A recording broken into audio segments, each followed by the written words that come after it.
Hare Krishna Radhe Radhe.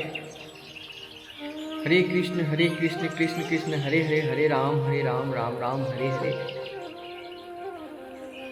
I, DK Sharma from India. My motive, spiritual meditation by Bhagavad Gita. विश्व शांति, विश्व कल्याण, my motive. My channel भगवान ज्ञान दीपक में आपका स्वागत है। आज बृहस्पतिवार के दिन गुरुर ब्रह्मा गुरुर विष्णु गुरुर्देव महेश्वर गुरु साक्षात परम ब्रह्म तस्मै श्री गुरुवे नमः कहकर मैं आज की जो प्रस्तुति है वो ताज़ा आज की सुबह का ही है। आज मैं जब मॉर्निंग वॉकिंग करने निकला था तो मुझे मेरे पूज्य चाचा जी से मुलाकात हुई, जिनका नाम आदित्य शर्मा, धनबाद झारखंड के रहने वाले थे। सर्विस से, गवर्नमेंट सर्विस में थे, वहाँ से वो रिटायर्ड किए। उनसे मुलाकात हो गई सुबह मॉर्निंग वॉकिंग के दौरान। उन्होंने एक छोटी सी कथा सुनाई जो मैं आज प्रस्तुत करना चाहता हूँ अपने सभी उन दोस्तों से जो मुझे बेहद प्यार करते हैं, मान सम्मान करते हैं, गीता का अध्ययन करने वाले हैं, सात्विक विचार वाले लोग हैं। उनको मैं शेयर करना चाहता हूँ। कथा को संक्षेप में आरंभ करता हूँ। एक मध्यम वर्ग का फैमिली, एक पति पत्नी, बहुत दिन तक कोई बच्चा नहीं हुआ था। काफ़ी मन्नत के बाद एक बच्चा हुआ, बेटा बहुत सुंदर था, लेकिन उसमें एक कमी थी, उसकी एक आँख खराब थी। फिर काफ़ी चिकित्सा करते करते एक डॉक्टर ने उनको बताया कि इसकी आँख ठीक हो सकती है, मगर एक आँख आप दोनों में से कोई अगर दे दें तो इनका जीवन बड़ा सुंदर हो जाएगा बच्चे का। तो पिताजी बोले कि मुझे इस बच्चे का पालन के लिए कर्तव्य तो करना है। मैं अगर आँख दे दूंगा तो लालन पालन कौन कर सकेगा? मुझे तो जॉब भी करना है, इसके लिए मुझे सारा कार्यक्रम मुझे ही करना है, तो मैं आँख नहीं दे सकता। तो उनकी माँ बोली कि ठीक है। माँ की ममता अपरंपार होता है।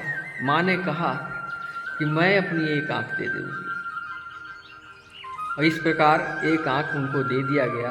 वो बच्चा देखने लगा, बहुत अच्छा से खेलने लगा, स्वस्थ हो गया। फिर कुछ दिन बाद बच्चे का जो पिताजी थे वो किसी दुर्घटना में उनका देहांत हो गया। देहांत होने के बाद उनके घर में फिनेंशियल कंडीशन बहुत ख़राब हो गया। बच्चा का जिस स्कूल में एडमिशन कराना था, वहाँ का प्रिंसिपल बोले लेडीज से, उस औरत से, कि देखिए आप यहाँ पर पढ़ाई नहीं करा सकते हैं, यहाँ पर पढ़ाने के लिए काफ़ी बड़ी फीस देनी पड़ती है, और आप उस तरह का सक्षम नहीं हैं, तो आप सरकारी स्कूल में इनको ले जाएं और वहाँ भर्ती करें। तो माताजी बोली, जो एक आँख की अंधी थी, अपनी आँख जो पुत्र को दी हुई थी, उसने बोली कि प्रिंसिपल साहब आप इसका चिंता न करें, मैं इसका फीस सही वक्त पर प्रत्येक महीने जमा कर दूँगी, जब जो फीस लगेगी मैं पूरा करूँगी। एडमिशन हो गया तो वो 5 घर में बर्तन बासन धोने का काम, घरेलू काम करने का जॉब कर ली, और वो फीस भरने लगी। जब कुछ दिन बाद बच्चा बढ़ा तो फीस की रकम ज़्यादा डिमांड हुआ, तो वो माताजी ने फिर 10 घर में काम करना शुरू किया। फिर वो पढ़ाई उसका जारी रहा। फिर वो अच्छे ढंग से पास किया। फिर वो 15 घर में काम की। फिर वो 20 घर में काम की। फिर वो 25 घर में काम की। फिर वो 30 घर में काम की। खूब मेहनत की और करते करते उनका शरीर बिल्कुल कमज़ोर सा हो गया। इधर वो लड़का डॉक्टर बना। डॉक्टर बनने के बाद वो जहाँ डॉक्टरी जॉब मिला था वहाँ वो चला गया। फिर उसने कभी माँ का कोई खबर नहीं लिया। फिर अचानक एक दिन एक चिट्ठी आई। ये चिट्ठी में लिखा था कि माँ मैं शादी कर लिया हूँ, मैं समय मिलने पर आऊँगा। मगर वो बच्चा आया नहीं, उसका बेटा आया नहीं। फिर इस तरह से दिन गुजरते गए। फिर कुछ दिन बाद फिर एक चिट्ठी आई। चिट्ठी में लिखा था कि तुम्हारा एक पोता हो गया है, मैं पापा बन गया। तो माँ को खुशी का ठिकाना नहीं था। तब से वो उसकी माँ उस पोते को देखने के लिए लायक हो गई। बहुत सारा खिलौना, कपड़े, ये सब लेकर वो देखने के लिए उस चिट्ठी में जो चिट्ठी आई थी उसका एड्रेस को लेकर, उस चिट्ठी को लेकर उस जगह को निकल पड़ी। काफ़ी दिक्कत के साथ वो उस जगह स्थान पर पहुंच गई। तो वहाँ पर जो ऑटो रिक्शा वाले थे उनको ये चिट्ठी में लिखी हुई एड्रेस बताई। तो बोले कि ये तो डॉक्टर साहब का एड्रेस है, ठीक है। तो फिर वो डॉक्टर के पास चली गई। वहाँ पर गेट में दरवाज़ा जब कॉलबेल बजाई तो गेट का दरवान बोला कौन है आप? हम तो डॉक्टर साहब की माँ हैं। तो उस हालत में देख कर उसको लगा नहीं कि उसकी माँ ऐसी हो सकती है। तो फिर वो भीतर में जाके सेकंड गेट वाले को पूछा तो उसने भी फिर बोला ठीक है देखते हैं। इसके बाद गेट खोला तो जा कर के देखी है कि घर में एक झूलन में उनका पोता सोया हुआ था। ये जाके आवेश में उस बच्चे को उठाकर गोद में ले लेती है। गोद में लेने के बाद खुशी का ठिकाना नहीं रहता। उसका सारा खिलौना वाला जो गठरी था वहीं पर रख देती है। तो बच्चा रोने लगता है। इसमें उसकी माँ जो डॉक्टर साहब की वाइफ थी वो आती है और बच्चा उससे छीन लेती है। कौन बुढ़िया हो तुम, बच्चा चोरी करने आई हो, तुम घुस कैसे गई? बहुत सारी बातें करने लगे। फिर डॉक्टर साहब भी आए। उसने माँ को पहचानने से इनकार कर दिया। बोले नहीं तो ये तो मेरी माँ नहीं हो सकती। जब उस पुत्र ने अपनी माँ को पहचानने से इनकार कर दिया तो माँ को बड़ा दुख हुआ। फिर वो गठरी पटरी सब छोड़कर वहाँ से निकलने के लिए आगे बढ़ी तो बीच वाला जो दरवान था उसको बोली कि बेटा तुम्हारे पास कोई कागज़ है? हाँ है। उस कागज़ कलम में पूरी दास्तान लिखी कि मैं इसको अपनी आँख लिया, 5 घर में काम किया, 10 घर में काम किया, 15 घर में काम किया, 20 घर में काम किया, 25 घर में काम किया, 30 घर में काम करके इसको हमने डॉक्टर बनाया और इसने आज हमको पहचानने से इनकार कर दिया।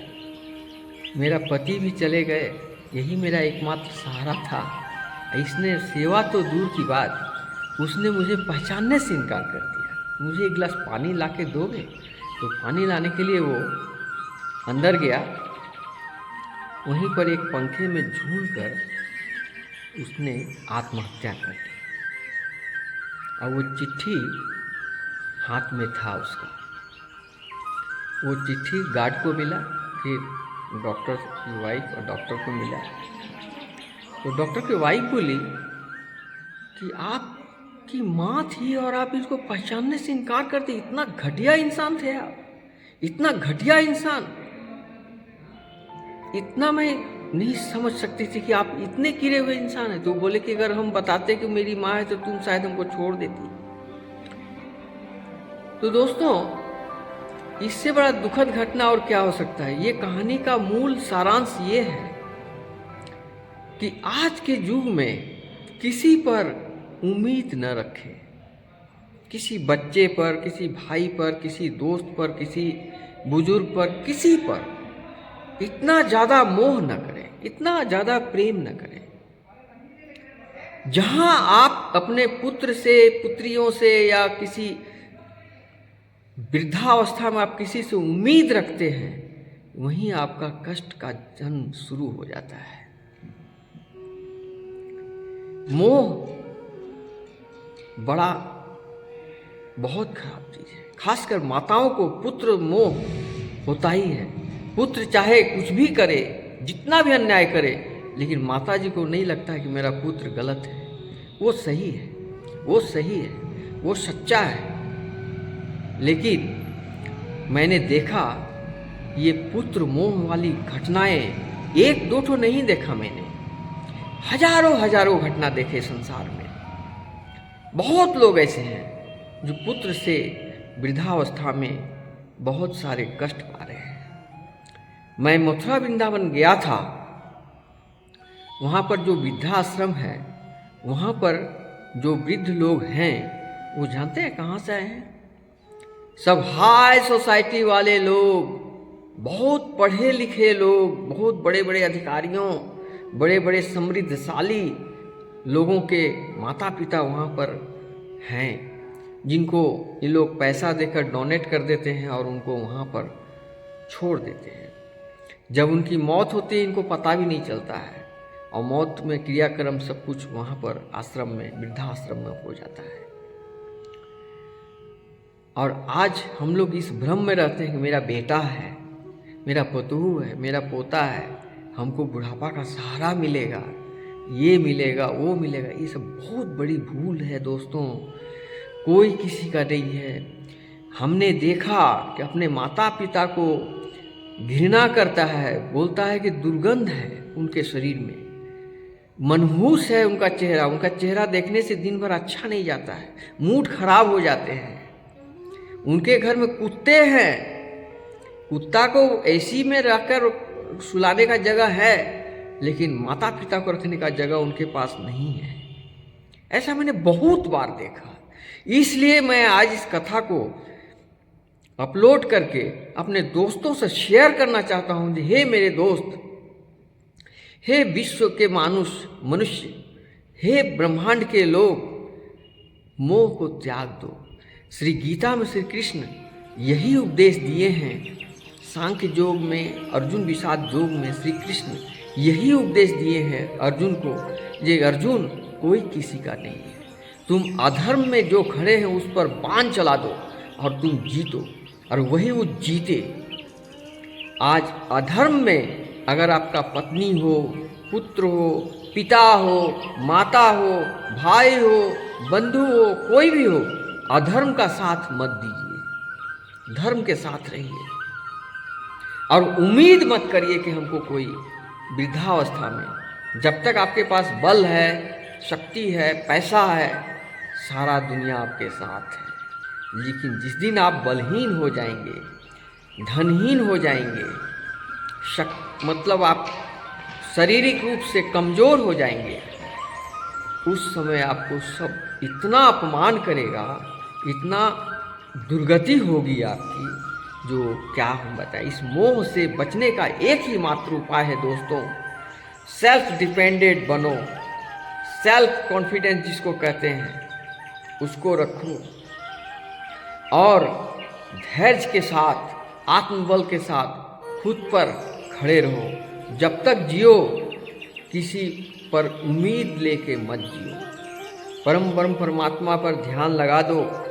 ये मटेरियल वर्ल्ड है, ये संसार भौतिक सुखों का जितनी चीज़ तुमको दिखाई दे रही है आँखों से, सब नाशवान है, सब एक दिन नष्ट हो जाएंगे। लेकिन जो चीज़ दिखाई नहीं दे रही है वो नेचुरल परमात्मा जो परम ब्रह्म परमेश्वर श्री कृष्ण गिरधर गोपाल हैं, उन पर ध्यान लगा दो और गीता का जो ज्ञान है उसको अध्ययन करो। अब कहोगे कैसे अध्ययन करें? इसके लिए आपको 4 चीज़ करना बहुत आवश्यक है। पहली बात, दया।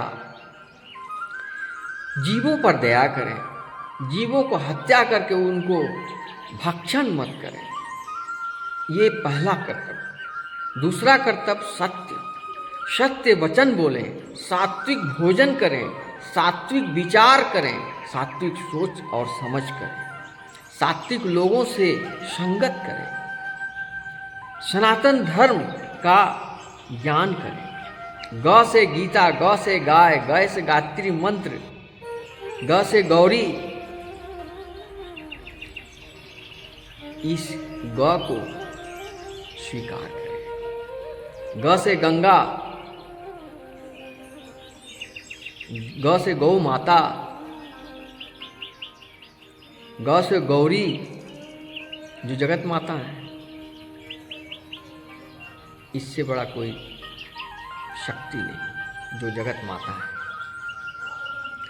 सर्व मंगल मांगल्य शिवे सर्वार्थ साधिके शरण्ये त्र्यंबके गौरी नारायणी नमस्तुते का जाप करके आप सात्विक रूप से करें। तीसरा है भक्ति। भक्ति, भक्त के बक्स में भगवान है। बिना भक्ति का कोई पूजा पाठ, कोई धर्म कर्म कभी सफल नहीं हो सकता है। इसलिए भक्ति मार्ग में जाएं। इसके बाद में आता है शुद्धि। शुद्धि का मतलब आत्मशुद्धि, मन की शुद्धि करें। जहाँ पर रहते हैं उस जगह का शुद्धि हो, पूजन स्थल शुद्धि हो, यज्ञ हवन का जगह शुद्धि हो, मंत्र उच्चारण सात्विक हो और सात्विक सामग्री हो, तभी पूजन संभव, तभी आपकी प्रार्थना सरल। लेकिन वाह, हमारे धर्म में एक से एक दृष्टांत हैं। मेरे अवगुण को देखोगे प्रभु जी तो कैसे मुझे पार लगेगा। भजन सुनिए, आप देखे होंगे अजामिल जैसा पापी, पल भर में भगवान उसको तार दिए। बहुत सारे पापियों को सिर्फ नाम संकीर्तन से तरते हुए मैंने देखा। तुलसीदास जी ने एक पापी को भी इस तरह से, उनको उसकी कथा मैं कभी सुनाऊंगा। तुलसीदास जी को जब रामायण का जो लिखे थे, वहाँ पर एक पापी आ गया था उनके पास और बोला कि मैं अधम पापी हूँ, मुझे मत छूइए, मत कीजिए। लेकिन उसको भी राम नाम का जब जाप करने लगा तो वो भी मुक्त हुआ। वो कथा तुलसीदास जी का एक बहुत बड़ी कहानी है, वो मैं दूसरे एपिसोड में ज़रूर सुनाऊंगा। तुलसीदास जी जो रामायण लिखे थे, इसके लिए प्रमाण देने के लिए महादेव अपना हस्ताक्षर किए हैं, इसमें लिखे हैं सत्यम शिवम सुंदरम। और माता पार्वती ने इस नाम को घोषणा की थी। श्री तुलसीकृत रामायण का नाम पार्वती ने बताई थी और वो अपने गीत से लिखी रामचरितमानस। 4608 चौपाई का रामायण, तुलसीदास जी का लिखा हुआ रामचरितमानस अवश्य पढ़ें। जीवन को सार्थक बनाने के लिए एक चौपाई ही काफी है, एक दोहा सिर्फ काफी है तुलसीदास जी का। मोह समदीन न दीन हित तुम समान रघुवीर, अस विचारि रघुवंश मणि हरहु विषम भव भीर। हे भवसागर के स्वामी, मेरे जैसा कोई गरीब नहीं और आपके जैसा गरीब को उद्धार करने वाला नहीं। ऐसा विचार करके हे रघुवंश मणि, आप हमारा इस जीवन के भवसागर को पार कर दीजिए। इस तरह से ये प्रार्थना है संपूर्ण रामायण का मूल एक दोहा में है। तुलसीदास जी एक महान व्यक्ति थे जो पत्नी मोह से परित्याग होने के बाद में इतना बड़ा ज्ञानी बने। तो ये समस्त पाप का जड़ मोह, लोभ, क्रोध, अहंकार, इस सब का नाश हो। इसके जगह में कर्म योग, ज्ञान योग, भक्ति योग शामिल करें। गीता का उपदेश में जो सांख्य योग और अर्जुन विषाद योग अवश्य अध्ययन करें, सुने, मनन करें, चिंतन करें, तभी आपकी मुक्ति है। समय का पंछी उड़ गया, बहुत सारा समय बर्बाद कर चुके हैं, अब भी समय बचा है। आ जाइए, भगवत गीता का ज्ञान लीजिए, इस ज्ञान गंगा में नहाइए, पवित्र जल में नहाइए, गंगा जी का, ज्ञान गंगा का। कैसे हम मानसिक तनाव से दूर हो जाएंगे? सारे मोह बंधन तोड़कर भगवान में शरण में आइए। यही सत्य है। जो मटेरियल वर्ल्ड में जो भी चीज़ है सब मिथ्या है। चंद दिन की चांदनी, फिर अंधेरी रात, इसका परिवर्तन होते रहता है। जो आप सुख में हैं वो सुख दुख में बदल सकता है, दुख में है वो सुख में बदल, ये सब परिवर्तनशील है। जैसा कर्म करेंगे आप वैसा ही फल मिलेगा। इसीलिए कहा जस करनी तस भोगहि ताता, नरक जात क्यों पछताता। आप कभी भी जो सुख पा रहे हैं इसका कारण आप ही हैं, और जो दुख पा रहे हैं इसका भी कारण आप ही हैं। यानी सुख और दुख जो प्रारब्ध है वो आपके कर्म के अनुसार है। ये गीता में श्री कृष्ण अर्जुन से कह चुके हैं कि प्रारब्ध मैं नहीं लिखता हूँ, ये इंसान को खुद करना पड़ता है। इंसान ही नहीं, प्रत्येक जीव संसार में करते हैं, धर्म का पालन करते हैं। जानवर, पक्षी, वृक्ष, धरातल, हवा, जल, सब पृथ्वी, सब कोई अपने समय सीमा काल के चक्र के अनुसार समय गति के साथ साथ चलते हैं। समय से पहले या समय के बाद कोई भी एक सेकंड का इधर उधर नहीं चलते हैं। सब अपनी गति सीमा में चलायमान हैं और चलते जा रहे हैं। पृथ्वी, चंद्र, सूरज, नवग्रह सबको चलायमान कौन करता है? काल, समय निर्धारित के अनुसार चलते हैं। विधि का विधान पर जो आश्रित है उसको कोई एक सेकंड के लिए इधर उधर नहीं कर सकता है।